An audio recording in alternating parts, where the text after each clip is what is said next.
Chers collègues des organes nationaux et centraux du parti Restaurer l'Espoir et de la Résistance nationale, Mesdames et Messieurs les journalistes, Mesdames et Messieurs, avant tout propos, je voudrais vous saluer et vous souhaiter la bienvenue en ce lieu. Notre entretien de ce jour portera exclusivement sur le thème « Situation des détenus et exilés politiques, responsabilités et conséquences de la compromission ».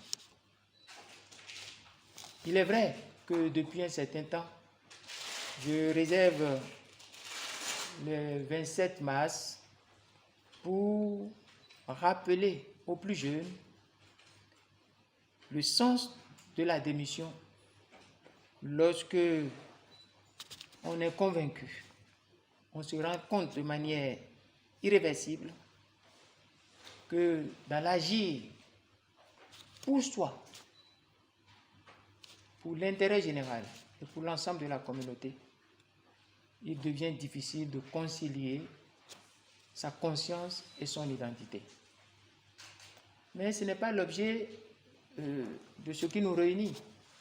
J'ai réservé une autre circonstance, d'autres occasions pour en discuter, pour me consacrer à cela.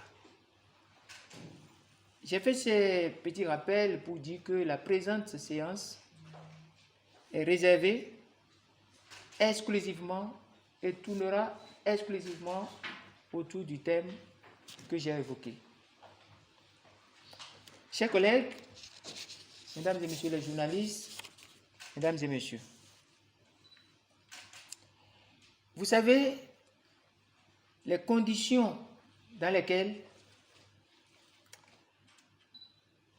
sous le prétexte de réforme, pourtant inopérante, le pouvoir dit de la rupture s'est attaqué au fondement de la démocratie et de l'état de droit en faisant basculer notre pays dans un régime de type dictatorial. La crise et l'impasse politique consécutive à cette dérive dictatoriale, orchestrée par le pouvoir dit de la rupture, contre les engagements collectifs pris par le peuple béninois à l'issue de l'historique conférence nationale de 1990, a constitué le principal déclencheur, la cause fondamentale de la lutte de résistance nationale, pacifique et non violente, que nous portons aux côtés des larges masses populaires de nos villes et de nos campagnes depuis la confiscation du pouvoir législatif en 2019. Tout le monde se souvient du coup de force du certificat de conformité, vecteur d'exclusion, source de la mise à mal de la paix, de la cohésion nationale, car étant une intrusion arbitraire dans le processus électoral alors en cours. Tirant leçon de cet état de choses et des conditions dans lesquelles les élections communales de 2020 ont été perverties et détournées à d'autres fins, nous avions en juillet 2020, dans une déclaration majeure de la résistance nationale, alerté et mis en garde les uns et les autres sur, j'allais dire contre, l'absurdité que constitue l'inconséquence de prétendre candidater efficacement contre une dictature, et spécialement dans le cas de Patrice Talon et du pouvoir de la rupture, une dictature totalement forcenée, dans un contexte d'accaparement et de verrouillage du système et de tout ce qui a trait à l'organisation, j'allais dire à l'ingénierie électorale de notre pays, dans la perspective des élections présidentielles de 2021. Vous vous souvenez tous que nous avions sorti une déclaration signée par moi-même et une déclaration qui a été érigée au statut de manifeste de la résistance nationale qui interdisait à tous les acteurs politiques d'être candidats aux élections présidentielles projetées pour 2021. Personne au Bénin ne peut nier cela. Nous étions allés plus loin en disant qu'on ne candidate pas efficacement contre une dictature. C'est impossible. Nous avions dit aux acteurs, si vous prenez l'option de candidater contre une dictature, soit vous jouez à 3 faux jeux.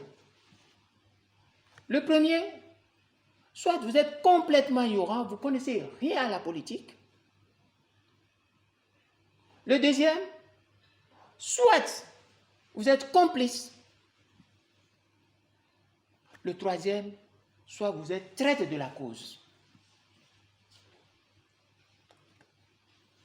Tout le monde peut nous rendre témoignage de cela. Autant nous avons indiqué ces 3 types d'individus qui vont prendre le hasard d'aller se cogner contre la dictature lors d'une élection, autant nous avons dit qu'il y a 3 sorts réservés aux personnes de ce genre. Nous étions allés jusqu'à dire, si vous candidatez dans ces conditions contre une dictature, soit vous irez au cimetière, dans un cercueil, soit vous irez en prison, soit vous irez en exil. C'est ce que nous avions dit. Nous n'avions caché cela à personne dans ce pays. On ne candidate pas efficacement contre une dictature. Une dictature, on la fait reculer ou on la fait chasser. Nous n'avions jamais cessé de répéter cela. Sourd à la déclaration sus-évoquée et au conseil que je viens de rappeler, les uns ont succombé par ignorance, quelques-uns par l'aveuglement des ambitions politiques totalement immatures et précoces, certains par leur inconséquence, d'autres par la traîtrise. Hélas. Quelle n'était pas notre peine de voir plus d'un nous couvrir de toutes sortes de préjugés, de dénigrements, d'injures et même de salissures. Nous avons été l'objet de tout ça. Le but était de ternir au moyen de railleries inconscientes nos alertes de mise en garde avisées, pourtant fruit de tant d'années d'expertise et d'expérience politique des plus avertis et des plus loyaux de notre pays envers l'intérêt général. Je ne manque pas de modestie quand je vous dis ça. Nous disposons d'une expertise avérée, avertie, inviolable et incorruptible. Nous ne sommes pas nombreux comme ça dans le pays. La suite, nous étions dans la cohérence et le droit chemin. Et nos détracteurs étaient dans l'imprévoyance, dans l'irréflexion. C'est ça ce qu'ils faisaient. Ils étaient dans l'imprévoyance et l'irréflexion. Chaque acteur politique concerné peut désormais tenir des leçons bien sûres de ce qui se passe. Désormais, chaque acteur béninois a des éléments factuels pour tenir des leçons. À défaut d'être des leçons de vie, c'est des leçons pour pouvoir entrer dans l'arène. Pour notre part, nous gardons un grand regret de n'avoir pas été ni compris, ni suivis par certains acteurs politiques, parmi lesquels des candidataires dont les aveuglements ambitieux continuent de créer des torts incommensurables à la lutte de résistance nationale que personnellement nous coordonnons. Notre seule consolation était la puissance de notre conviction. Notre seul espoir était la pertinence de la cause, qui est notre leitmotiv notre courage était la détermination que dégageaient nos vaillantes populations. À ces vaillantes populations résistantes, nous ne cesserons jamais, avec respect et humilité, de rendre hommage. C'est pourquoi, avec un grand plaisir, j'ai invité certains délégués, certains grands militants, à vivre ce point de presse avec la presse, ce qu'il y a de meilleur pour moi et de plus sain aujourd'hui dans la presse nationale complètement dévoyée. Je voudrais malgré tout réitérer sans l'ombre de la moindre confusion, et que cela soit clair. Je voudrais réitérer d'un côté notre exigence de la libération sans délai et sans condition de tous les détenus politiques. Et de l'autre, la levée de tous les obstacles susceptibles d'entraver le retour apaisé de tous les exilés politiques qui désireraient rentrer chez eux. C'est pour nous des exigences. Personnellement, c'est pour nous des exigences incompressibles, tant pour le parti Restaurer l'Espoir que pour la résistance nationale, des exigences légitimes et incompressibles qui, rappelons-nous, ne doivent cependant en aucune façon signifier le solde en soi de la lutte pour les libertés, la réhabilitation de la démocratie, le rétablissement de l'état de droit, le solde de la lutte de résistance nationale en cours. Ceci est d'autant plus important que certains pensent, et à tort, qu'il suffit que des détenus soient libérés, que des exilés rentrent pour que la lutte de résistance arrête. C'est faux. La libération des détenus politiques, je pèse les mots, la levée de tous les obstacles au retour apaisé de tous les exilés politiques, je pèse également les mots, sont pour nous des exigences non discutables, non négociables.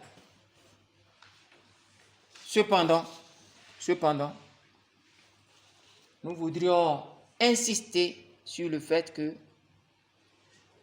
il ne s'agit pas que ces personnes soient libérées, il ne s'agit pas que les exilés retournent pour qu'on dise que la lutte que nous menons a pris fin. Chers collègues, mesdames et messieurs, les journalistes, mesdames et messieurs, comme vous le constatez, il s'agit donc de deux chantiers qu'il ne faut pas confondre. Deux chantiers. Et c'est cela que nous devons vous rappeler. Ces deux chantiers sont, le premier, la situation des détenus et exilés politiques, et le second chantier est celui de la réhabilitation de la démocratie, du rétablissement de l'état de droit que nous sommes en train d'évoquer ici. Sont ce qui nous réunit ce soir. Et la question que nous voulons poser pour entrer dans le vif du sujet est: où en sommes-nous sur ces deux chantiers? Si nous avons réuni la presse, c'est pour poser la question, faire le point. Où en sommes-nous sur ces deux questions? Sur la question de fond, qu'est la démocratie et l'état de droit, vous constaterez qu'il se répand malheureusement une vaste supercherie qui consiste à faire de l'autorisation contrôlée du Parti Les Démocrates à participer à la parodie électorale du 8 janvier le solde des dérives dictatoriales et meurtrières du pouvoir dit de la rupture. Vous comprenez très bien. Parce qu'on a autorisé de manière contrôlée le Parti Les Démocrates a participé à la parodie électorale du 8 janvier dernier, les gens commencent par répandre que c'est le solde de la lutte enclenchée. C'est le solde du combat contre les torts fait par Patrice Talon au fondement de la République. Nous disons non. Cette vaine supercherie justifie de notre part une clarification politique nécessitée par le devoir de veille, de sensibilisation et d'éveil de nos valeureuses populations. La réalité est que la parodie électorale du 8 janvier 2023 se révèle une grossière arnaque de légitimation factice d'une dictature manifestement rejetée et largement minoritaire au sein des populations. Vous devez tenir que les élections législatives du 8 janvier, dans les conditions où elles se sont déroulées, au vu des résultats auxquels on est parvenu, constituent une grosse arnaque. Une grosse arnaque. Pourquoi?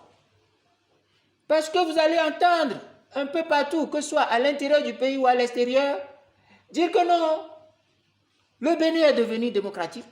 Le Bénin a retrouvé les réflexes démocratiques. Je dis non, c'est de l'arnaque. C'est un temps où, paraît-il, on déclenche une opération contre les arnaqueurs. Vous devez déclencher une opération contre cette arnaque. Parce que c'est de l'arnaque politique. La réalité est que la parodie électorale du 8 janvier se révèle une grossière arnaque de légitimation factice d'une dictature. En ce qui concerne la situation carcérale des détenus politiques, elle demeure des plus insoutenables au regard des cris de détresse de certains et de nombreux d'entre ces détenus politiques, lesquels cris de détresse franchissent les murs des prisons, traversent même les échos et traversent même et vont hors du pays. Ces cris stridents, ces échos stridents franchissent l'opinion publique et interpellent à plus d'un degré, j'allais dire à un plus haut degré, notre conscience de simple citoyen et également notre statut de meneur d'hommes.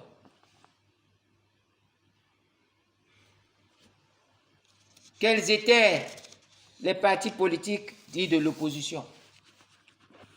Ces partis politiques étaient FCBE, MPL, les démocrates et affiliés.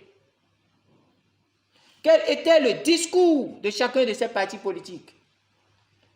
FCBE, MPL, les démocrates, avant le 8 janvier 2023. C'est le lieu d'évaluer les responsabilités. Alors que la situation du pays peut être illustrée à travers deux types de chapitres. Le chapitre touchant aux détenus et aux exilés politiques et le chapitre touchant au fondement même de la lutte, la question du rétablissement de la démocratie, de l'état de droit, des libertés, des droits politiques, économiques et sociaux, de la réhabilitation de l'image démocratique du pays, qui était une mission confiée à chaque citoyen béninois à l'issue de la conférence nationale de 1990. Tout le monde connaît quel est notre discours et notre position. Mais quels étaient ces partis d'opposition? Vous devez les retenir. Et ils étaient MPL, ils étaient FCBE, ils étaient les démocrates. N'oubliez jamais que nous avions dit à tout le monde que l'opposition est un concept en démocratie et que lorsque la dictature s'installe, le concept d'opposition devenait inopérationnel, caduque pour prendre l'expression de l'autre. Donc, vidé. Nous avions dit ça dans ce pays. Nous avions dit. On a dit à ces messieurs C'est une dictature. Parce que ce monsieur, Patrice Talon, a chassé tout le monde du Parlement, a confisqué le pouvoir législatif, est rentré dans l'exercice d'un pouvoir personnel. À partir de cet instant où le Parlement, qui est le siège du peuple et l'origine, le berceau, le foyer même de la démocratie, est confisqué et volé, nous ne sommes plus en démocratie. Et parce que nous ne sommes plus en démocratie, nous ne pouvons plus parler d'opposition. Toutes les forces d'opposition, tous les partis d'opposition devraient immédiatement prendre la posture de mouvement de résistance. C'est ce que nous avons professé partout. Les gens n'ont pas voulu suivre. Ils ont dit qu'ils sont des opposants. Ils ont des partis politiques. Quels sont ces partis politiques? Nous devons dire plusieurs fois leur nom pour que le peuple désormais s'en méfie. Ces partis étaient FCBE, MPL et démocrates. Je répète une fois. Quel était le discours de ces partis politiques avant le 8 janvier? Et quel est actuellement le discours de chacun d'eux? Toutes ces formations politiques dites de l'opposition prétendaient et juraient publiquement que par les unes conditionnées par le dictateur. Et c'est ridicule. Les unes ne sont pas les unes du peuple, ne sont pas les unes de consensus, ne sont pas les unes de la démocratie, c'est les unes du dictateur. Ces unes sont conditionnées par le dictateur. Et vous dites que vous irez mettre vos bulletins dedans. Et quand vous allez finir de mettre les bulletins dedans, c'est le dictateur qui va comptabiliser. Est-ce que dans ces partis politiques, il n'y a pas d'historien des élections? Est-ce qu'au Bénin, il n'y a pas une spécialité qu'on appelle l'histoire des élections qu'on enseigne dans nos universités? Quelqu'un a-t-il écouté Staline pour dire une élection, ce n'est pas ceux qui mettent le bulletin dans les urnes, mais c'est ceux qui comptent le nombre de voix. Staline. Et celui qui va compter les bulletins ici, c'est le dictateur, c'est Patrice Talon, c'est le pouvoir de la rupture, c'est ça Sénat, c'est ça Cour constitutionnelle.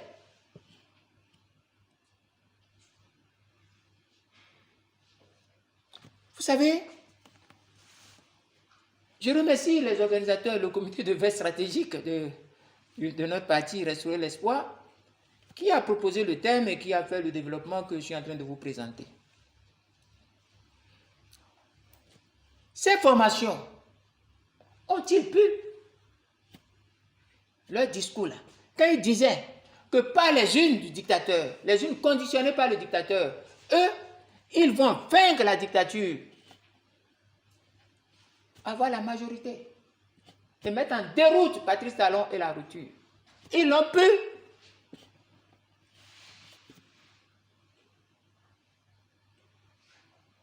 Ils ne sont pas dans cette salle. Mais je vous dis, aucun dans ces partis politiques n'a pu. Et vous le savez.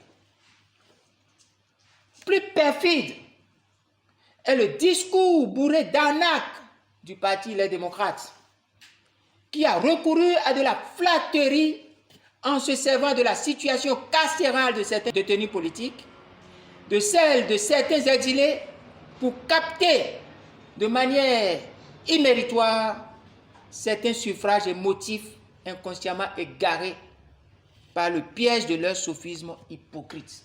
C'est ce que les démocrates ont fait. Ils avaient un discours bourré d'arnaque, de flatterie. Et en se servant de la situation carcérale de certains, de la situation, des conditions de certains exilés, y compris même leur nom,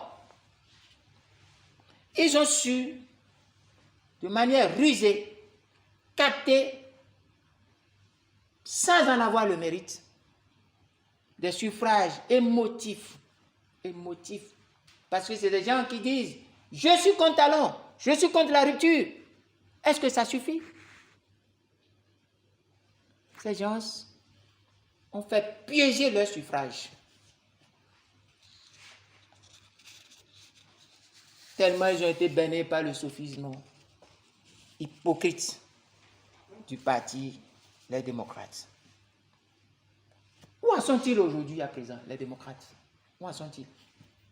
Après tout ça, où est-ce qu'ils en sont? Le 8 janvier est l'échec du discours de l'opposition politique et la mise en déroute du parti MPL, FCBE et les démocrates et de tous les discours des personnalités politiques et civiles qui leur sont proches. C'est l'échec, le 8 janvier, c'est l'échec. La mise en déroute de l'opposition. Rien ne s'appelle opposition quand il y a une dictature. Ils sont en déroute. MPL, déroute. FCBE, déroute. Démocrates, déroute, échec. Tous les discours. J'ai vu des personnalités qui faisaient des discours. Votez les démocrates, soutenez les démocrates. C'est de faux discours. Nous allons vous démontrer les verres mobiles tout à l'heure.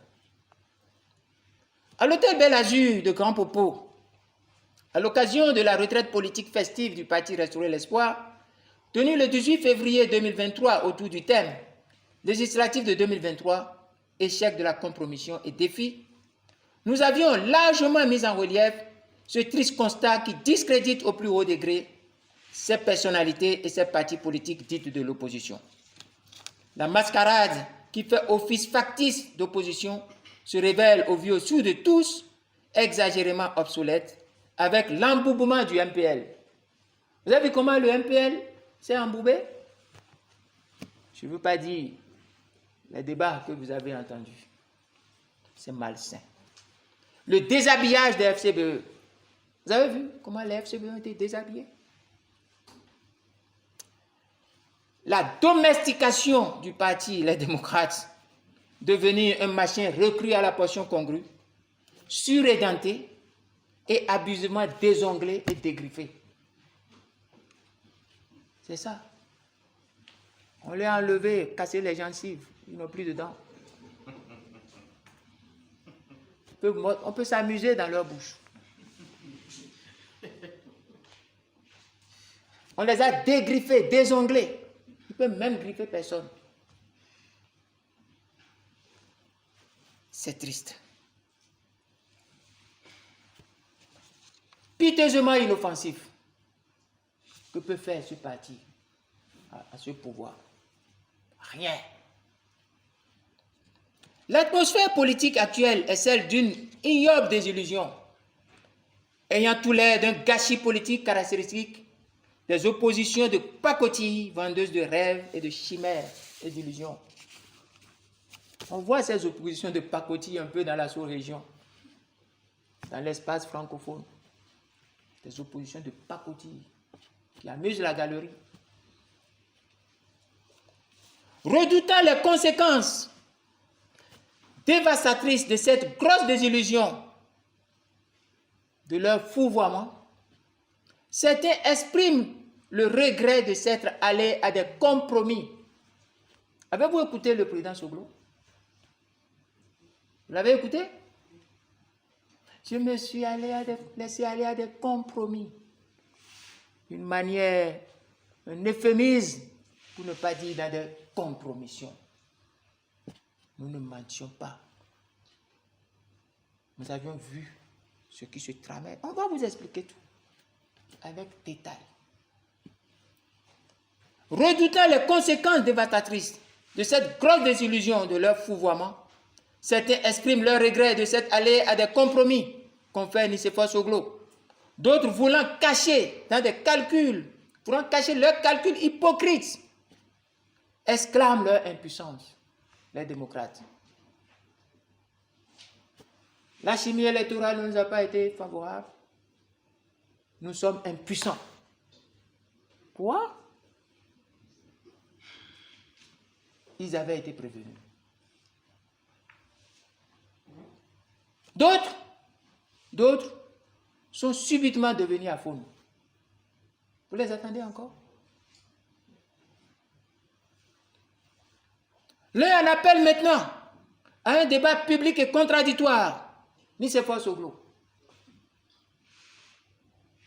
L'autre se confie à la pitié du pouvoir dit de la rupture, un pouvoir pourtant réducteur des libertés et déstabilisateur de la démocratie. Vous savez ce qui se passe au Bénin est ahurissant. On vous a dit ne faites pas. Ils ont fait. Dès qu'ils ont vu le danger venir, ce n'est pas encore venu, hein.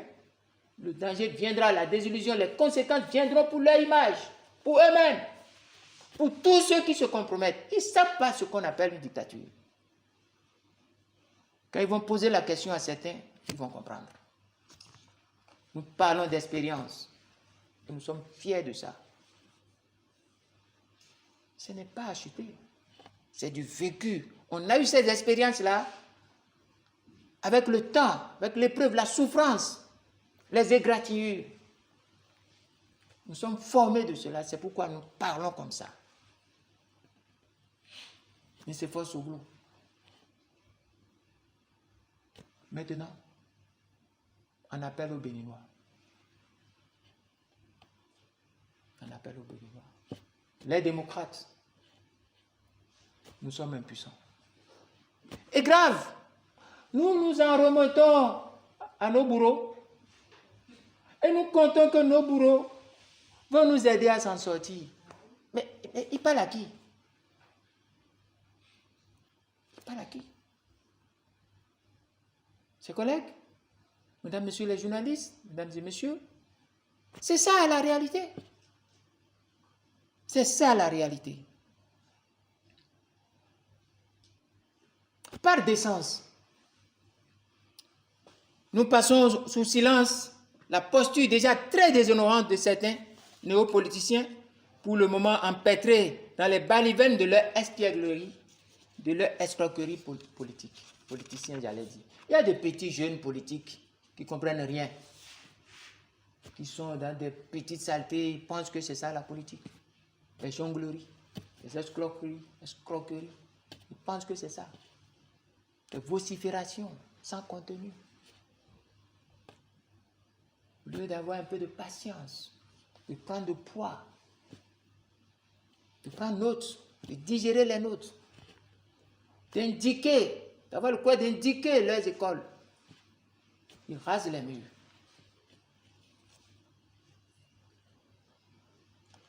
Chers collègues, mesdames et messieurs les journalistes, le discours politique ne peut pas se soustraire des circonstances de sa nécessité. Aucun discours politique ne peut se soustraire des circonstances de sa nécessité, sans s'exposer comme une absurdité et sans conduire à l'égarement de son propre objet. Le discours politique est un discours de circonstance qui nécessite sa production, sa prononciation, et ce discours doit porter sur des objets qui intéressent et pour lesquels on doit demander des comptes à celui qui est l'auteur de ce discours. On ne prononce pas un discours politique comme si on l'a prononcé dans un désert ou dans du vide. Un discours politique rattrape son auteur qui doit justifier de son objet.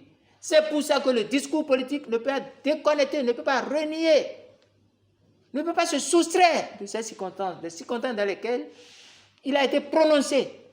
En le faisant, le discours renie son auteur, discrédite son auteur, égare son objet.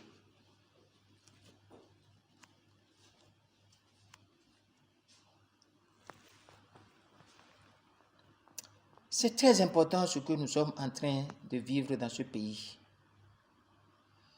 Ce que nous sommes en train de vivre dans ce pays est très, très dramatique. Nos populations doivent se poser plusieurs questions. L'une de ces questions, chers collègues, mesdames et messieurs, c'est la solution pour vaincre une dictature. La solution pour vaincre une dictature n'est pas dans l'obsolescence de l'opposition. Cette solution est dans l'efficacité de la résistance nationale. Personne, ceux qui vont venir devant le peuple, devant vous journalistes, pour dire que la solution pour vaincre une dictature est dans l'obsolescence de l'opposition, dites-leur non. Dites-leur que la solution pour vaincre une dictature est l'efficacité de la résistance nationale. Dites-leur que l'obsolescence de l'opposition est par essence une absurdité dans un contexte de dictature. Et c'est cela que vous allez chercher, ce que cachent les larmes de crocodile que versent maintenant certains pôles de cette opposition visiblement fantoche. Vous avez écouté ces derniers temps, les gens versaient des larmes de crocodile. C'est le lieu de vous dire ce que cachent ces larmes de crocodile que certains cachent. Nos populations et nos citoyens ont un grand besoin qu'on rappelle quotidiennement à leur sagesse la chronologie de certains événements apparemment anodins, mais qui sont de véritables repères indispensables pour mieux appréhender les grands enjeux politiques de notre pays. Chaque citoyen doit pouvoir se faire son propre jugement sur la base, sur la bonne foi, j'allais dire, ou la mauvaise foi de chaque acteur politique, toutes catégories confondues.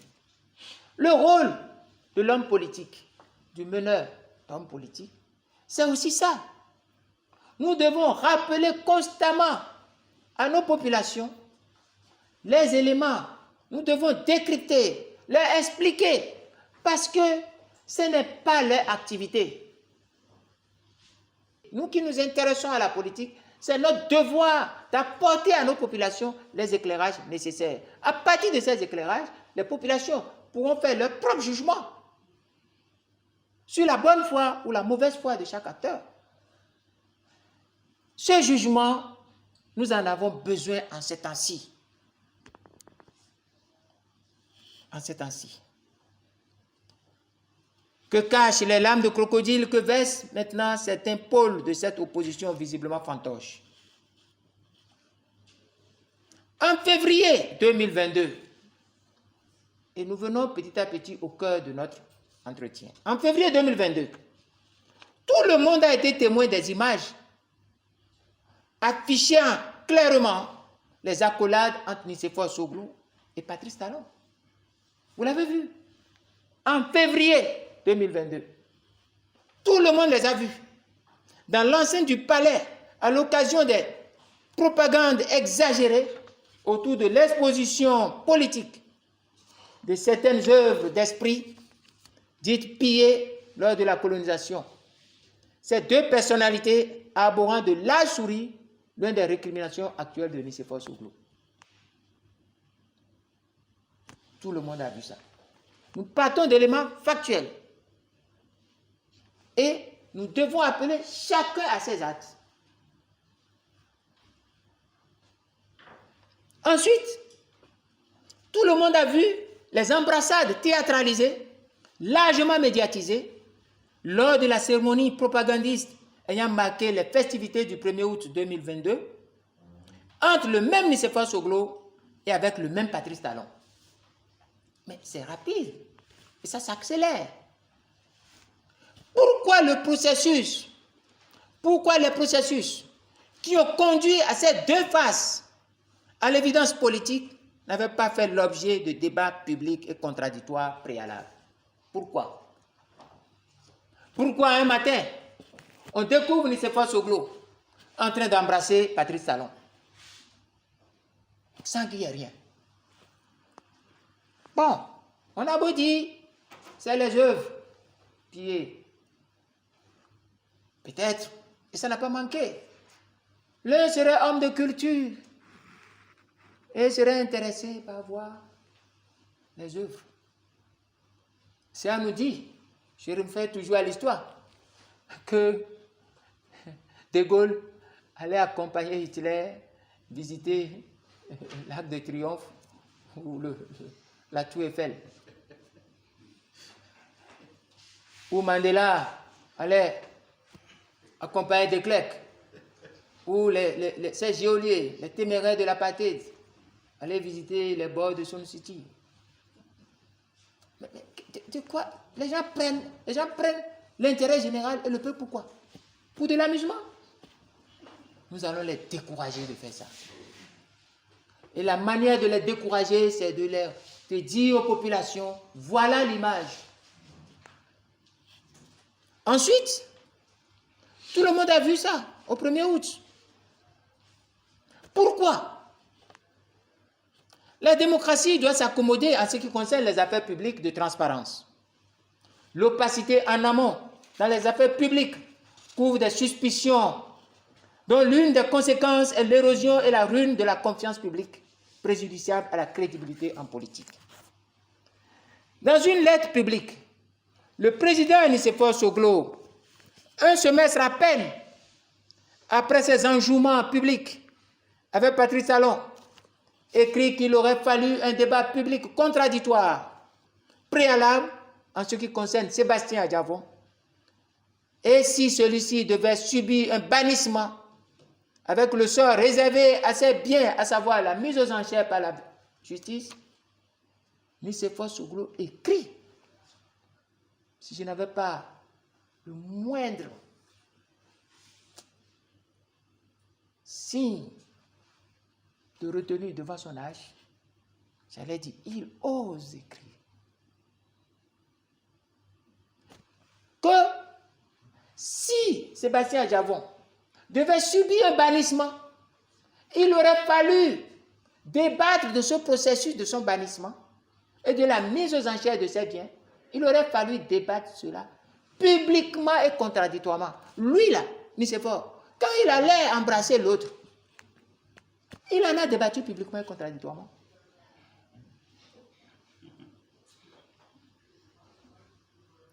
Question, pour reprendre l'expression d'un pasteur ivoirien, dont les éléments parlent souvent de questions, ça m'amuse. Ce faisant, le président Soglo nous pousse à lui demander contre quelle garantie il avait gaiement tronqué les accolades et les embrassades, l'étalage de larges souris et même des éloges à l'endroit de Patrice Talon. Contre quelle garantie? Il avait quelle garantie quand il faisait ça? N'est-ce pas ce même Nicéphore Soglo qui traitait ce même Patrice Talon de toutes les immondicités? Vous n'en avez pas appris? Quand il traitait ce même Patrice Talon de toutes les immondicités? Pourquoi il n'a pas expliqué?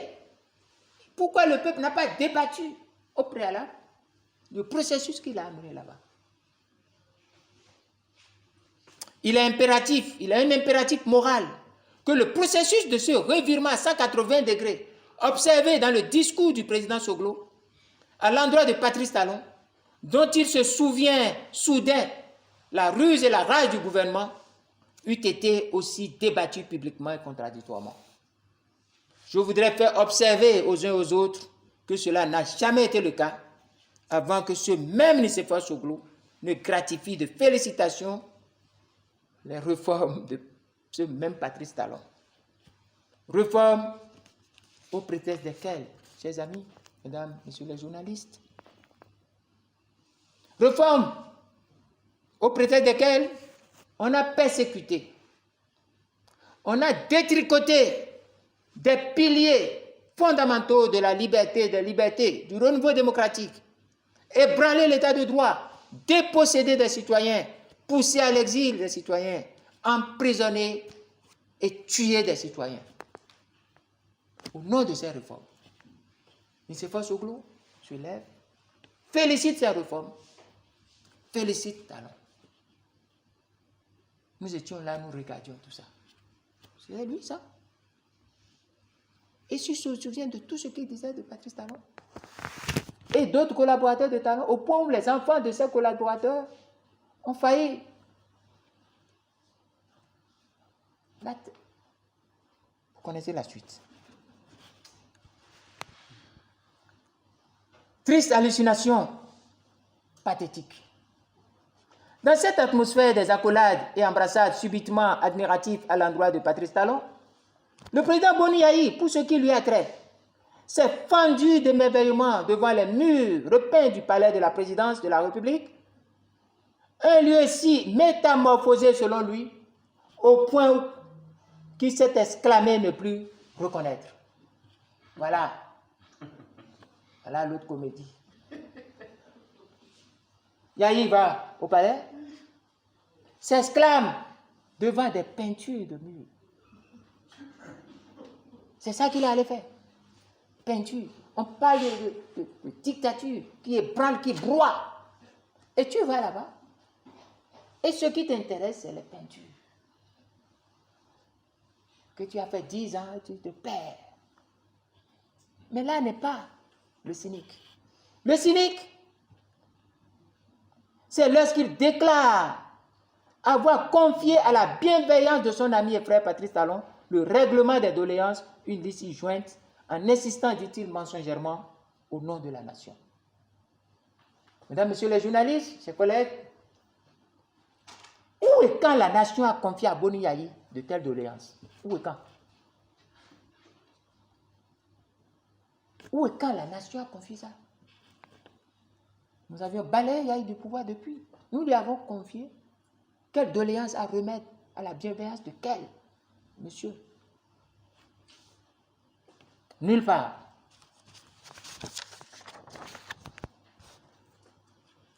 Le présent renseigne souvent sur le passé, dit-on. À quoi ont abouti toutes les mises en scène entre Talon, Yayi et Soglo? C'est une question.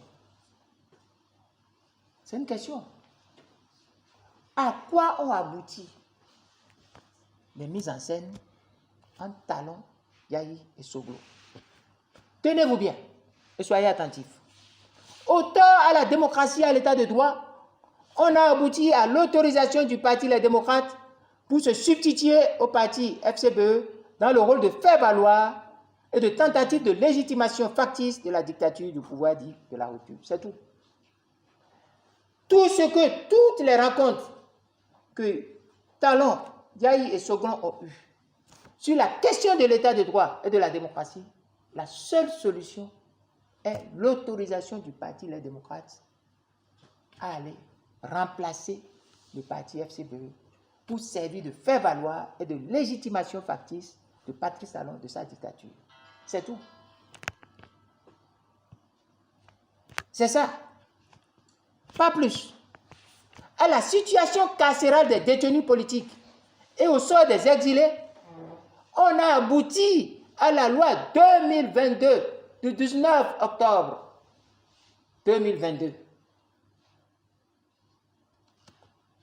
Il est important que nous marquions un arrêt sur cette loi pour que vous compreniez ce qui s'est joué.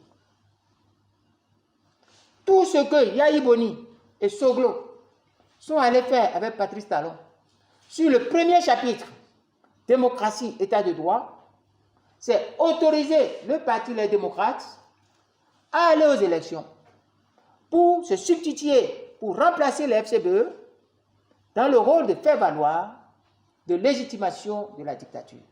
Point barre. Mais sur l'autre côté, l'autre chapitre qu'on a évoqué tantôt, qui est le chapitre des détenus et des exilés politiques, on a abouti à quoi?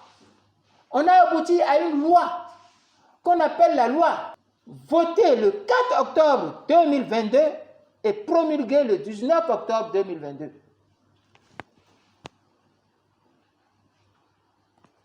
Cette loi, tout le monde cache ça. Parce que le poteau rose sur les détenus, le sort des détenus et des exilés se trouve là.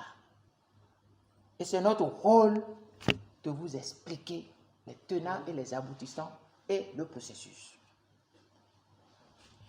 À la situation carcérale des détenus et au sort des exilés, on a abouti à la loi numéro 2022-19, une loi votée le 4 octobre 2022 et promulguée le 19 octobre 2022. Ainsi, l'intérêt général se trouve dès lors, une fois encore, distancé, bien distancé par les calculs personnels et privés de ces six illustres personnalités.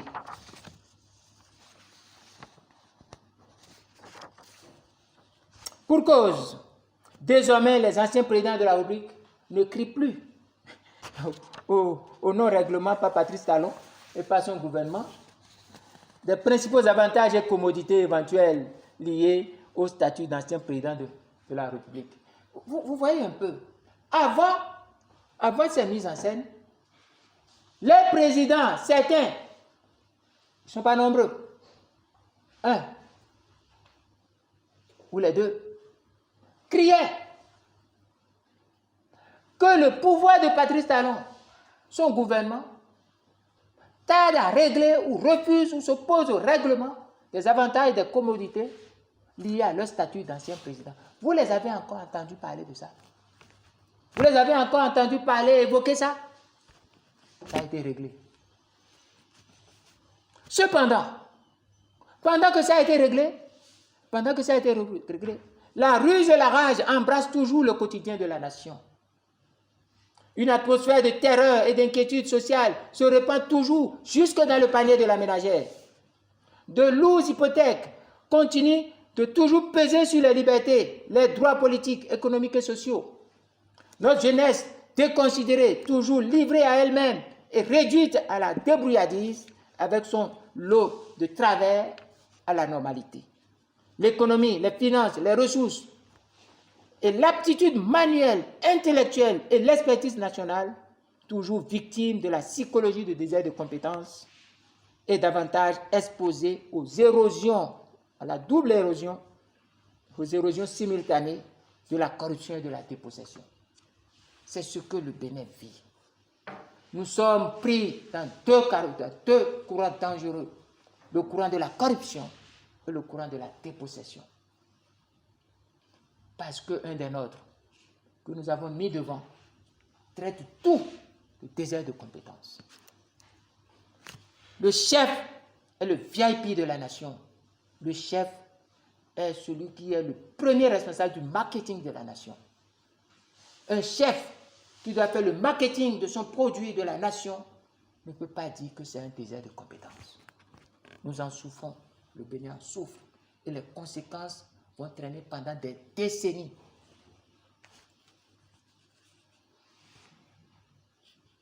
La démocratie et l'état de droit, toujours menacés et plus que jamais verrouillés, ont terni l'image du pays et déclassé sa réputation démocratique. Allez sur Google, n'importe où. Nous sommes plus un pays démocratique, nous sommes déclassés. Ceux qui nous aiment parlent de démocratie mixte, d'autres parlent de totalitarisme. De toutes les façons, nous ne sommes plus une démocratie. La fracture nationale crève le fond et menace profondément la paix, la cohésion nationale. Nous devons tous nous convaincre de cet état des choses très alarmant et en conséquence nous outiller politiquement pour y faire face. Nous avons besoin de nous outiller. Ne vous inquiétez pas. Ça prendra le temps que ça prendra, mais descendez, allez former les gens, allez les informer, allez leur parler. L'âme principale que nous avons, c'est de parler aux gens. Il convient donc de lever un coin de voile sur cette aberration générée par la compromission de certaines forces politiques, forces et personnalités politiques, dites de l'opposition, au fin d'éclairer la lanterne des populations et d'appeler la conscience de chaque acteur politique à sa responsabilité. Si le fiasco de l'opposition est factuel et irréfutable sur le chantier des libertés, des droits politiques, économiques, sociaux, de la démocratie, de l'état de droit, un flou continue hypocritement d'être tissé autour de la situation des détenus et des exilés politiques. Ce flou est autour des circonstances et de la chronologie de la loi numéro 2019, du 19 octobre 2022, votée à l'unanimité le 4 octobre. Écoutez très bien, cette loi, le décret de sa transmission a été pris en septembre par Patrice Talon en Conseil des ministres. Et la loi a été votée le 4 octobre en session extraordinaire et à l'unanimité. À l'unanimité. Nous étions le 4 octobre. Le 19, Patrice Talon l'a promulgué. Retenez toujours cette période. Le libellé exact de cette loi est la loi numéro 2022, du 19 octobre 2022, votée à l'unanimité le 4 octobre 2022, modifiant et complétant la loi numéro 2012-13 du 18 mars 2013 portant Code de procédure en République du Bénin. Vous voyez très bien. Il y a une loi en vigueur qui est la loi portant Code de procédure pénale au Bénin. Aucun événement n'est venu Mais nous sommes à la veille du dépôt des dossiers de candidature qui commence le 2 novembre. Et à cette veille, il y a eu une prise d'un décret précipitamment, un vote en session extraordinaire, un vote à l'unanimité qui modifie le code de procédure en cours pour introduire quoi? Ouvrez bien les oreilles. Tendez bien les oreilles. Pour introduire une autorisation au président Talon de suspendre l'exécution des peines pour tout détenu qui en fait la demande à titre humanitaire et social. À titre humanitaire et social. C'est ça le contenu de la loi. En effet, à partir de cet instant, le recouvrement ou non de la liberté à titre dérogatoire est susceptible d'être commis plus tard en grâce pour des détenus, y compris politiques, est scellé par la loi en question. Cette loi scelle désormais la possibilité ou non d'être libre ou non, même si vous êtes condamné. Il suffit d'en faire la demande au président Patrice Talon à titre humanitaire et social et vous serez libéré. C'est ça. Ce qu'on vous cache, c'est ça. C'est ça. Cette loi est une modification orientée du Code de procédure pénale, juste à l'effet d'autoriser le président de la République, Talon, à accorder à son tour et à tout détenu l'autorisation de ne pas purger ses peines pour une période de 5 ans renouvelable une fois.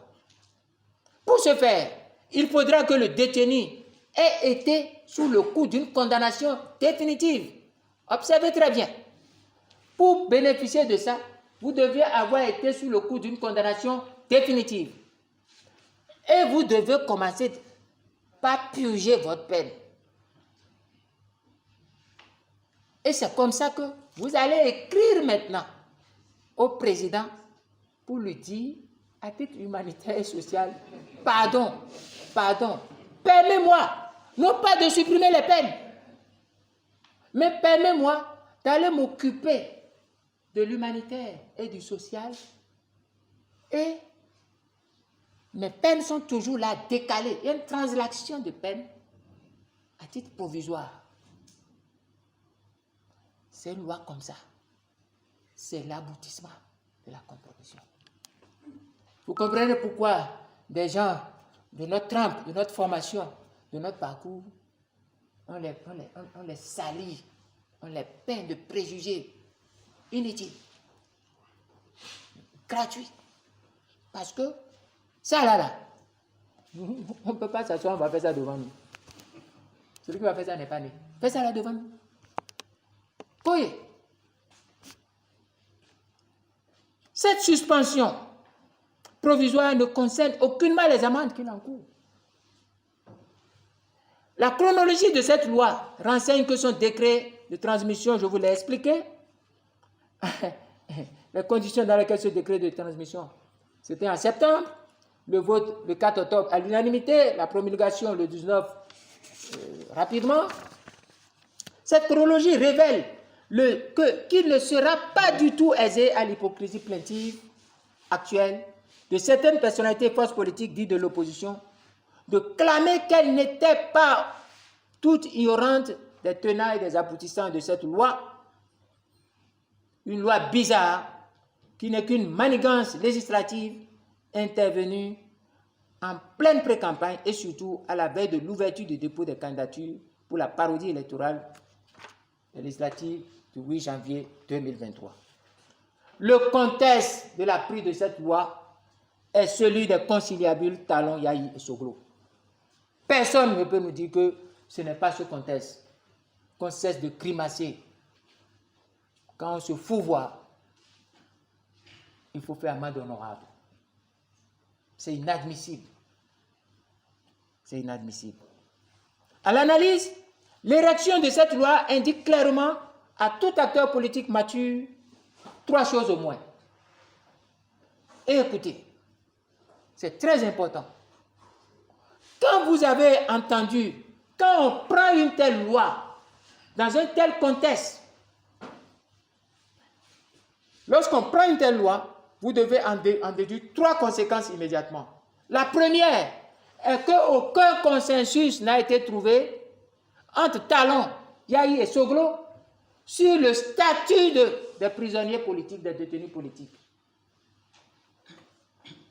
Il n'y a pas eu de consensus. Il y a eu achoppement. Parce que, d'un côté, un côté dit, ils ne sont pas arrêtés pour des faits politiques. Même si c'est à l'occasion des activités politiques, ils sont arrêtés pour des faits qui ne sont pas politiques. L'autre côté dit non, ils sont arrêtés pour des faits politiques. Ils ne sont pas exilés pour des faits politiques. L'autre côté dit non, ils sont exilés, se sont exilés pour des faits politiques. Lorsque ce débat est en cours et qu'on prend une telle loi, vous devez savoir qu'il n'y a pas de consensus sur le statut des prisonniers. Premier point. Deuxième point, lorsqu'il existe la possibilité d'amnistie et qu'on prend une telle loi qui s'écarte du chemin de l'amnistie, vous devez savoir que ceux qui sont partis négocier ont échoué sur le terrain de l'amnistie. C'est comme ça. Nous avons été tous à l'école. Nous avons la capacité, l'esprit critique, l'esprit de raisonnement. Il y a la voie de l'amnistie. Mais on laisse cette voie, on prend une loi hybride et bizarre qui s'écarte du chemin de l'amnistie. Ce qui veut dire que les conciliabules entre Soglo, Yahi et Talon ont achoppé, ont échoué sur le chantier de l'amnistie. Troisième conséquence que tout acteur mature peut déduire, c'est que cette loi refuse la grâce immédiate. Cette loi est une loi qui diffère la jouissance de la grâce parce que cette loi dit non, vous allez sortir à titre humanitaire et social, mais vos peines sont toutes là, tout est là. Et vous pouvez faire pour 5 ans. On peut renouveler une fois 10 ans. Et c'est après 10 ans que votre peine initiale peut être commuée en grâce. Donc, c'est une loi qui diffère la grâce pour ces personnes pour 10 ans. Troisième conséquence. Pourquoi les stratèges, les experts, les intelligents, les dirigeants, la crème et la raison de ces partis politiques ne peuvent pas venir vous dire c'est là leur échec. Les conciliabules entre Soglo, Yahi et Talon ont achoppé sur ces 3 considérations et le révélateur est la prise de cette loi. La promulgation de cette loi. C'est le révélateur. Ces 3 considérations qui précèdent signifient l'existence d'un mur demeuré étanche entre Talon d'un côté, Yahi et Soglo de l'autre, sur la question cruciale des détenus et des exilés politiques. À l'évidence, la piste de cette acrobatie législative a tout l'air d'une grâce différée qui ne prendra effet qu'à l'issue d'une période de 10 ans maximum d'exemption de l'exécution effective des peines définitives. Les principaux responsables dits de l'opposition étaient parfaitement au courant de cette loi, de cette redoutable épée de Damoclès, pour reprendre la pertinente inquiétude d'un des leurs, Eugène Azatassou, confère les parutions dans les quotidiens du 18 octobre, 19 octobre. Donc, il ne peut pas dire, venir devant vous et dire non, nous ne savions pas le danger, puisqu'il y a Eugène Azatassou, un des leurs, qui a dit, attention, c'est une épée de Damoclès sur notre tête. Cette loi transformera le pays pour les hommes politiques en prison à ciel ouvert. Mais Eugène Azatassou n'a pas été suivi. On lui a rabattu rapidement le caquet et il s'est tué. Et c'est là. Nous donnons les références, nous citons. Dans ces conditions, les détenus politiques définitivement condamnés, ceux en détention provisoire et ceux condamnés par contumace en cavale ou en exil, doivent regarder la réalité en face. À partir de cet instant, ils doivent regarder la réalité en face. Ils doivent tirer toutes les conséquences politiques quant à la sincérité, au sérieux, à la capacité des personnalités des partis politiques dits de l'opposition, en l'occurrence du Parti Les Démocrates, et aussi quant à la capacité de Nicéphore Soglo et de Yahi Boni de les sortir d'affaires. Afin que ces derniers cessent de se servir de leur malheur comme fonds de commerce politique ou gagé de chantage politicien. La loi dont j'ai évoqué les références à plusieurs reprises, cette loi 2022-19 du 19 octobre 2022, illustre à tout point de vue le cynisme avec lequel des personnalités politiques et le Parti Les Démocrates ont sacrifié le sort des détenus politiques, celui des exilés et de leurs biens, contre la seule participation de Les Démocrates aux élections législatives du 8 janvier 2023 sur fond de compromission. Peut-on faire ça? On va sacrifier parce qu'on dit allez aux élections. On va sacrifier les gens pour ça. C'est ça ce qui est grave. Inacceptable même. Le débat que nous posons est un débat de fond. En réalité, on devait faire de cette séance une conférence publique, mais nous avons voulu, avec une brochette bien de la presse, parler pour qu'ils aient des éléments. Ils aient des éléments. Que faire à présent? À présent, que faire? Devant un si calamité état des lieux, il convient d'interroger l'intérêt des forces et des personnalités politiques dites de l'opposition, notamment le Parti Les Démocrates, à agir de manière si désinvolte, hasardeuse, si absurde, alors qu'ils avaient une pleine conscience de l'évidente aridité de leur compromission. Ils savaient que leur compromission était stérile. Stérile sur les questions de la démocratie et de l'état de droit, stérile sur le sort des détenus et des exilés politiques. À tout point de vue aride. En vérité, ces personnalités forces politiques n'étaient pas dans une démarche de l'intérêt général. Individuellement et collectivement, chacun avait usé d'artifices pour profiter de cette crise et de cette impasse politique, s'en servir comme une occasion pour certains de tenter de se sécuriser financièrement. Ils ont pris des modèles qui leur servent de référence, pour d'autres, d'en tirer des faveurs particulières et privées, et pour les plus cruels, une aubaine pour des règlements de comptes vengeurs et opportunistes. Vous devez comprendre ce qui se joue. Ce qui se joue, ce n'est plus le sort de ces détenus, de ces prisonniers. Leur sort est scellé.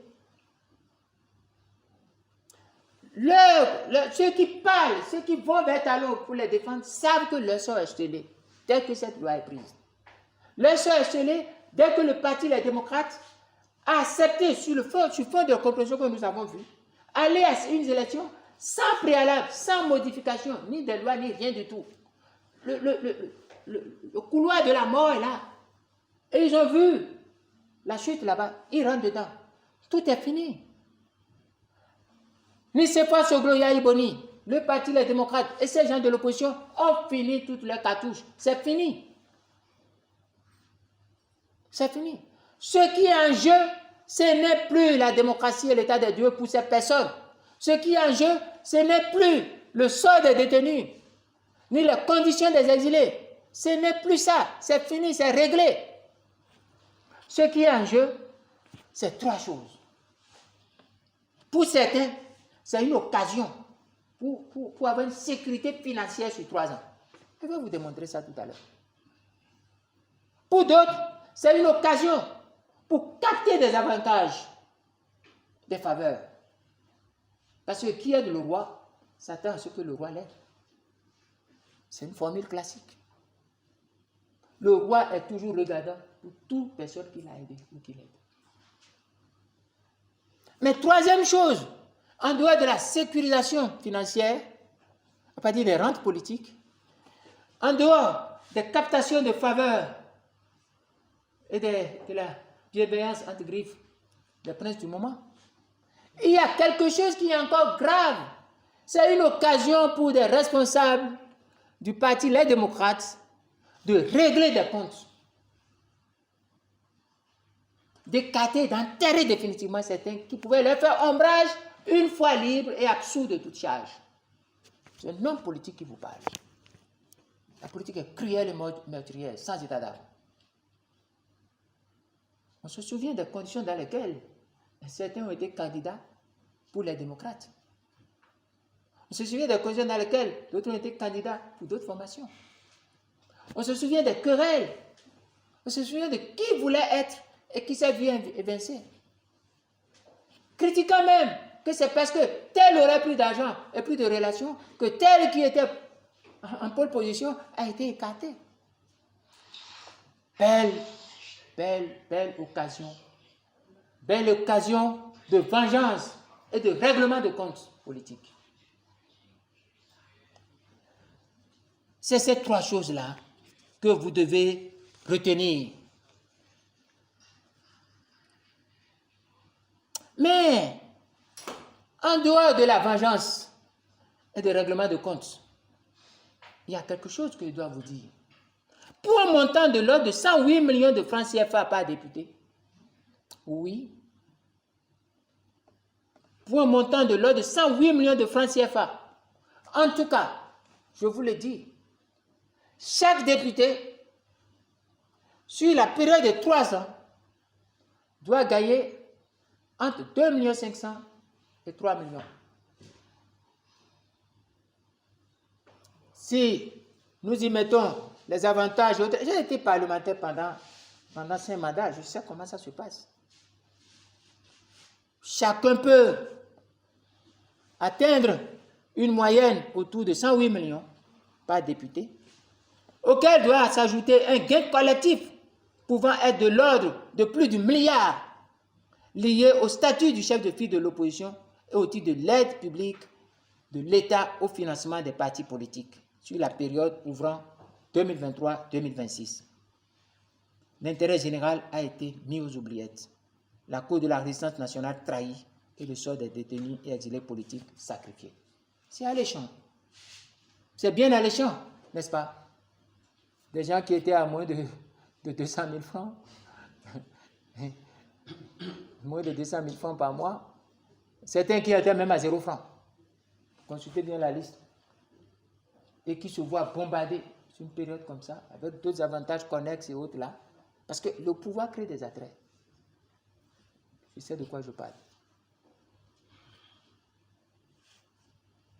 En effet, si la réelle motivation de les démocrates et des anciens présidents Nicéphore Soglo et Boni Ayi n'était pas distrait par des desseins inavoués et inavouables, sur des calculs personnels, privés et opportunistes, la seule option conséquente devant tout mur de la dictature est le préalable non négociable de la décrispation comme impératif.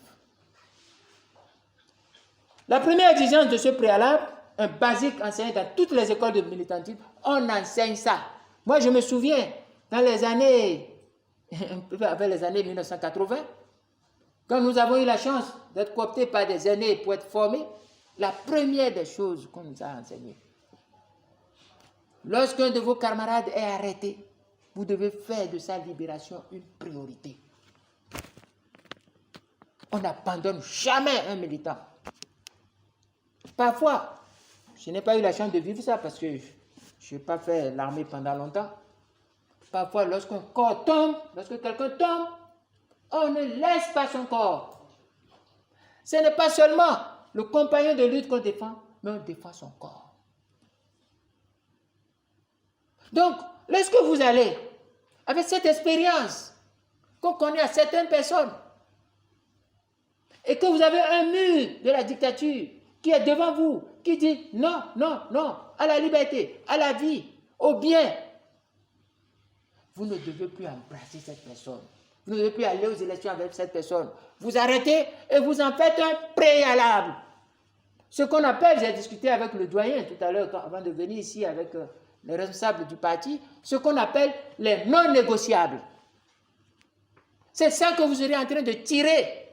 Parce que le dictateur a besoin de vous. Il veut une légitimation. Lui, il ne cherche que ça. Et c'est en ce moment précis que vous devez poser le préalable, être intransigeant, infranchissable aussi. Si lui, il est infranchissable, vous devez être infranchissable. Et vous allez attendre celui qui va céder. C'est un jeu d'échecs. C'est un jeu d'échecs. On ne fait pas ce qu'ils ont fait. Le basique qu'on enseigne dans toutes les écoles de militantisme, c'est ce que nous appelons le préalable. Ce préalable est non négociable. Et quel est le contenu de ce préalable non négociable? Ce préalable non négociable, le premier contenu qu'on demande, c'est la décrispation. Vous ne pouvez pas aller embrasser Patrice Talon tant qu'il n'y a pas la décrispation. Les gens sont en prison et vous embrassez le bourreau. Ça veut dire quoi? Les gens sont en exil et vous embrassez. Vous faites des accolades, vous avez le sourire large. Vous allez jusqu'à dire, nous félicitons les réformes. Grâce à ces réformes, le bourreau entrera dans l'histoire. Les vôtres sont en prison. Vous ne les défendez pas. Vous défendez autre chose.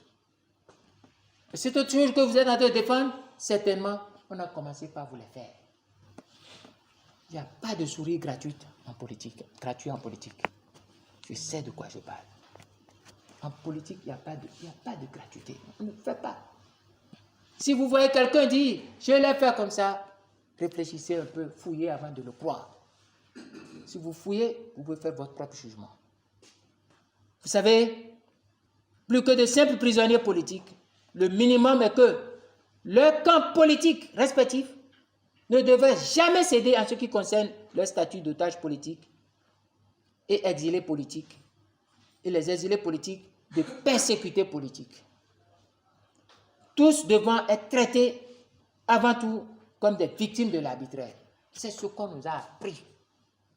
Lorsque un des vôtres est dans les conditions de ces détenus, dans les conditions de ces exilés, vous ne devez jamais abandonner qu'ils sont des otages politiques. Ce ne sont pas seulement des prisonniers politiques. Vous allez même dépasser l'étape du statut de prisonnier politique pour aller à l'étape d'otage politique. Parce que le vocabulaire a un sens dans le combat. Un prisonnier, c'est trop bas. C'est des otages. Des gens qui sont qui vivent la persécution de l'arbitraire. C'est ce vocabulaire que les gens vont comprendre pour venir à votre secours. Un prisonnier, non. Et les exilés, vous devez cesser de dire qu'ils sont des exilés. Vous devez dire que c'est des persécutés qui sont persécutés sous l'arbitraire. Ils sont victimes de l'arbitraire. Il y a un vocabulaire pour chaque chose. Vous allez chez les médecins, il y a le vocabulaire de bistouri, de cire, d'anesthésie, de tout ça là. Vous allez chez le menuisier, il y a le vocabulaire de clou, de marteau, de burin. On ne mélange pas les vocabulaires pour être audible. Ces messieurs ont péché. À quoi peut-il servir d'aller embrasser tout sourire un pouvoir de ruse et de rage, comme l'est celui dit de la rupture, d'aller émerveiller avec enjouement le chef d'un tel pouvoir arbitraire qui dresse et maintient un mur dictatorial implacable contre la liberté, les biens, la vie des individus et personnalités que vous prétendez défendre? À quoi peut-il servir d'évoquer une quelconque bienveillance à une certaine mais c'est ridicule, d'évoquer une confiance à une certaine bienveillance d'un tel chef, d'un tel pouvoir si déviant, dit de la rupture, alors que vous avez la pleine conscience que celui-ci s'oppose dans l'immédiat à la voie de l'amnistie et même à celle de la grâce à des individus et personnalités que vous prétendez défendre. Nous devons interroger la responsabilité de Nicéphore Soglo et de Boni Yayi et les retombées de leurs allers-retours enjoués avec Patrice Talon. Aucune solution fiable ne peut être également attendue ni de l'opposition au sens du parti MPL, FCBE et les démocrates, ni de l'impuissance parlementaire ignoblement revendiquée par les responsables de ce dernier parti. C'est pourquoi nous réitérons notre préconisation d'une lutte de résistance nationale, pacifique et non violente. Nous appelons aux actions ci-après. Intensifier la lutte de résistance nationale pacifique et non violente. Nous devons continuer la lutte. Exiger la tenue du dialogue national inclusif assorti du préalable de la décrispation par la mise en liberté sans délai et sans condition de tous les détenus politiques et la levée de tous les obstacles au retour apaisé de tous les citoyens béninois poussés à l'exil pour des raisons politiques. Dénoncer, condamner le Parti Les Démocrates à cause, d'une part, de sa trahison de l'intérêt général et d'autre part, de son option hasardeuse, porteuse d'échecs politiques et préjudiciable au relèvement démocratique de la nation. Dénoncer, condamner la commercialisation politicienne de la situation des détenus et exilés politiques par des responsables du Parti Les Démocrates. Condamner, récuser l'inaptitude de certaines personnalités dans le règlement de la crise et de l'impasse politique actuelle pour incapacité, fourvoiement, discrédit, compromission. Dénoncer et continuer d'exiger l'abrogation de la loi 2022-19 du 19 octobre 2022, votée à l'unanimité le 4 octobre 2022 et modifiant et complétant la loi numéro 2012-15 du 18 mars 2013 portant code de procédure pénale en République du Bénin, dite loi de suspension des peines. 7. Appeler les forces politiques et civiles à se désolidariser du pouvoir dit de la rupture, de ces suppôts dont l'un est le Parti Les Démocrates, et à rejoindre massivement la résistance nationale. Manifestement, la diffusion, il y a quelque chose que vous devez comprendre, la diffusion pondérale du parti à l'Assemblée nationale, au sein de l'Assemblée nationale du Parti Les Démocrates, est de l'ordre de 0,25. Prenez le nombre de 28, vous divisez par 109. Ça fait 0,256. Alors qu'en 2019, la diffusion parlementaire de toute l'opposition qui s'est montée contre le pouvoir de la rupture était 21 divisé par 83, c'était dans l'ordre de 0,253. Donc, au premier chiffre, c'est 0. À la deuxième, au deuxième chiffre, c'est 0,2. Au troisième, c'est 0,25. Avant, aujourd'hui. Mais les conditions ne sont plus les mêmes. Le contexte de 2019 n'est pas le contexte d'aujourd'hui. Donc, le Parti Les Démocrates est complètement fini. C'est des diffusions pondérales de 0,25. 3 fois moins que la diffusion pondérale du pouvoir de la rupture qui est 0,75. Que peut numériquement cette formation? Rien. Au niveau des masses populaires, c'est-à-dire au sein de la population, il y a aussi quelque chose qui va vous étonner. Au sein de la population, cette diffusion pondérale fait du Parti Les Démocrates, met le Parti Les Démocrates dans la minorité. Puisque au sortir des élections, les 60% de Béninois ont dit non à Patrice Talon, à la compromission, à tous ceux qui l'ont rejoint. Donc, que ce soit UP, BR, Patrice Talon, tout son appareil, plus Yahi Boni, Soglo et tous les hommes politiques autour de la galaxie et les démocrates, ajoutés à FCBE, et MPL, et tout ça là, ils sont à 40% maximum. C'est-à-dire le vrai chiffre, c'est 38%. Nous leur donnons 40% parce que ce n'est pas un problème.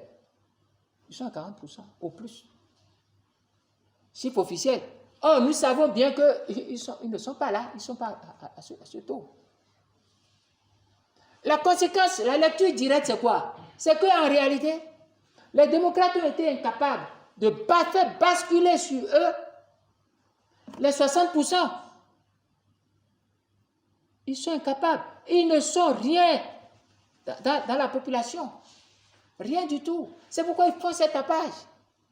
Puisque dans les 40%, ils sont minoritaires des 40%. Et la rupture est majoritaire de la minorité.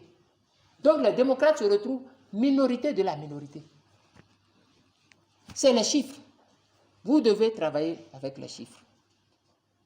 Vous devez travailler avec les chiffres. C'est pour ça que ce que vous devez comprendre en réalité, c'est un parti politique à la remorque, à la traîne du pouvoir de la rupture, du fait de sa compromission politique. Ils sont à la remorque. Ils ne peuvent rien faire. Sans le pouvoir. Vous avez vu dernièrement, ils disent qu'ils veulent faire une loi d'amnistie, mais avec le pouvoir. Ils ne peuvent rien. Mais il faut la grimace en attaquant de manière fausse devant vous, théâtrale devant vous, celui qui veut les aider. Comment quelqu'un veut vous aider, vous attaquez la personne? Vous comprenez déjà qu'ils sont dans une autre dimension. Ils ne sont plus dans la dimension de l'intérêt général. Ils riment, ils font du théâtre. C'est des professionnels du théâtre, ça, monsieur. C'est des comédiens. Je croyais que c'était des boubous. Non, ils sortent de grandes écoles de comédie. Vous voulez prendre quelqu'un qui va... Est-ce qu'on attrape une mouche avec des vinaigres? Ils ont appris ça où? Nos populations doivent se sevrer de la duperie politique en cours avec ces messieurs. Et retenir les points ci, après je vais terminer là-dessus. Premier point, que la dérive dictatoriale du pouvoir dit de la rupture n'a en rien reculé ou cédé et en tiré toutes les conséquences politiques en vue du resserrement des rangs de l'intensification de la résistance nationale. Ce pouvoir n'a cédé en rien. La lutte est intacte, totale. Et nous continuerons le combat. Deuxième, que les allers-retours de Boni Yayi et de Nicéphore Soglo chez Patrice Talon demeureront improductifs dans la mesure où leurs seules retombées sont d'une part la substitution du parti FCB au parti Les Démocrates dans l'ignoble rôle de sous-traitance et de faire valoir de la dictature, et d'autre part la loi que j'ai citée plusieurs fois, numéro 2022-19, que vous pouvez tous consulter, du 19 octobre 2022, votée à l'unanimité le 4 octobre 2022, modifiant et complétant la loi 2012-15 du 18 mars 2013 portant code de procédure pénale, dite loi de suspension des peines, porteuse de dévastatrices conséquences pour la liberté, les droits politiques, les biens et la vie des détenus et des exilés. Cette loi leur est complètement, c'est-à-dire c'est dévastateur comme loi. C'est dévastateur. Ils sont finis avec cette loi. Parce que quand ils vont sortir avec cette loi-là, ils ne pourront rien faire. Rien. Politiquement, je vais dire. Dès qu'ils vont sortir, ils vont raser les murs. Que les détenus et exilés politiques doivent se désolidariser. C'est pour cette raison. Ils doivent se désolidariser, franchement, du fouvoiement de Boni Yayi et de Nicéphore Soglo. Regardez dernièrement, c'est les mêmes bêtises reprennent. Bêtises reprennent. Vous avez vu des gens aller en plein marché? C'est pas comme ça. On fait soulever un peuple. C'est toute une organisation. C'est tout un savoir-faire. Un peuple n'est pas une horde de moutons. C'est des gens réfléchis. Tant qu'ils ne sont pas déterminés, convaincus, motivés, intéressés, sensibilisés, aucun peuple ne se lève comme ça. Donc, les détenus doivent se désolidariser, les exilés doivent se désolidariser. Franchement, du fouvoiement de Boni Yayi et de Nicéphore Soglo. Des agitations du parti Les Démocrates, ces agitations flatteuses, mesquines de certains responsables au sommet du parti Les Démocrates qui se servent abusivement de leur situation carcérale et de leurs conditions d'exilés politiques comme fonds de commerce à des fins politiques inavouées et malveillants contre leur vie, leur liberté et leur destin politique, en même temps qu'ils sapent les efforts de la lutte de résistance visant à faire reculer la dictature et la faire chasser. Quatrième point, le parti Les Démocrates a déjà scellé le sort des détenus et exilés politiques par la loi dite de suspension des peines. Cinquième, le parti Les Démocrates a déjà trahi l'intérêt général par la légitimation des dérives dictatoriales du pouvoir dit de la rupture. Sixième, il ne reste à ce parti, et il ne reste qu'aux dirigeants de ce parti, acolytes du pouvoir, écoutez bien, la justification des rentes politiciennes de plus de 4 milliards. de francs CFA d'ici à 2026 en récompense de leur compromission. La seule chose qui reste à ce parti, c'est ça. Et vous allez les voir. Ils vont crier, crier, crier et berner les gens. Ceux qui n'ont aucune expérience vont les suivre. Vous savez, à 3 ans de 2026, ils ont déjà positionné. Ils ont oublié les autres là. Ils vont oublier. Et ils vont vous dire, ça va commencer. Si nous devenons président, ils vont sortir. Et d'autres vont continuer. Ils ne deviendront pas présidents. Parce qu'ils ne peuvent pas. Ça ne se fait pas. La décrispation a permis à ce que ceux qui étaient exilés reviennent. Que ceux-là, et Kérékou, qui avaient condamné certains à mort, s'embrassent, se serrent la main. Écoutons. Si aujourd'hui, on parle de décrispation, c'est-à-dire, ce soir, par exemple, nous entendons que la décrispation sera amorcée et que les détenus politiques peuvent être libérés, les prisonniers peuvent venir. Qu'est-ce qu'il reste encore? Et si dans la foulée, on appelle à une réunion, à un dialogue national entre nous, qu'est-ce qu'il reste encore? Qu'est-ce qu'on cherche? Et que, à l'occasion de ce dialogue inclusif qui réunit tout le monde, nous nous mettons dans la disposition de nous pardonner, de nous sécuriser. Parce que le danger est de ne pas se sécuriser. Lorsqu'une personne seule dit « je vais me sécuriser » et que l'autre ne sera pas sécurisé, cette personne n'est pas en sécurité. Et ce que nous demandons, ce n'est que ça. Il faut que nous arrivions à une sécurité collective. Je fais une digression. Qu'est-ce qui crée des problèmes dans un pays dont je ne veux pas appeler? Mais c'est la question de sécurité collective. Je dois être en sécurité. Si je ne suis pas en sécurité, je ne veux pas laisser l'autre en sécurité. La co-sécurité, c'est ça que nous devons chercher. À cause du dégât qu'il y a eu, le pouvoir de Talon a fait tellement de dégâts qu'il n'y a aucun intérêt pour ce pouvoir de s'occuper de sa seule sécurité, comme il n'y a aucun intérêt pour quelqu'un qui se dit de l'opposition que c'est sa seule sécurité au détriment des autres. Non, c'est faux. Voilà un peu le tour d'horizon que nous avons essayé de faire avec vous, en concluant en disant que les circonstances de cette piteuse contre-promission étant devant nous, parce qu'il faut que nous reprenions le thème. Le thème, c'est situation des détenus et exilés politiques, responsabilité et conséquences de la compromission. Nous avons vu les conséquences devant nous. Et nous savons que nous ne sommes pas sortis de l'auberge avec ces conséquences. Nous ne sommes pas sortis de l'auberge. Nous avons vu d'autres aspects des conséquences. Les détenus et les exilés politiques ne sont pas sortis de l'auberge. Tout ce qu'on fait tapage, c'est zéro. Et je félicite le parti Restaurer l'Espoir. Parce qu'à grand propos, nous avons fait quelque chose qui continue de les poursuivre comme l'œil de Caïn. Nous avons dit, vous ne pouvez rien faire. Vous avez menti pour avoir des voix. Vous avez menti. Vous devez justifier. Ils ont commencé par parler. Donc, les conséquences sont devant nous. Les responsabilités sont situées. Je vous dis le nom des responsables. J'ai cité. Les partis politiques, j'ai cité.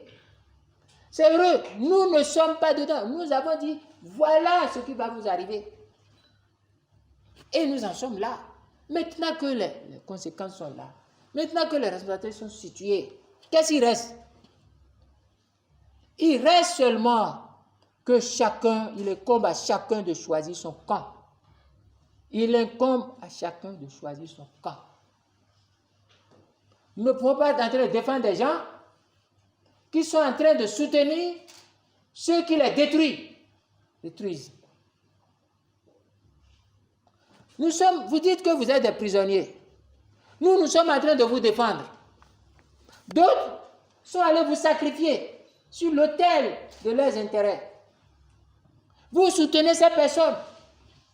Au nom de quoi nous allons continuer? Nous vous demandons maintenant de rompre le cordon avec ces personnes. Parce que ces personnes vous prennent comme des fonds de commerce. On fait des flatteries. On fait des flatteries. On donne des noms, jusqu'à donner des noms bizarres. On invente des prouesses, sachant pertinemment qu'on est en train de flatter des gens. Et qu'on est en train de vivre du malheur, de se sucrer sur le dos du malheur d'autrui. Il appartient à chacun de choisir son camp. Parce que, dit-on, l'esclave qui refuse d'assumer sa révolte est indigne qu'on s'apitoie sur son sort. C'est sur ces mots que, confiant en ce que c'est le peuple qui libère le peuple, nous lançons un appel à une vigilance plus accrue au peuple béninois résistant debout. Victoire au peuple béninois résistant. Vive la République. Je vous remercie de votre attention.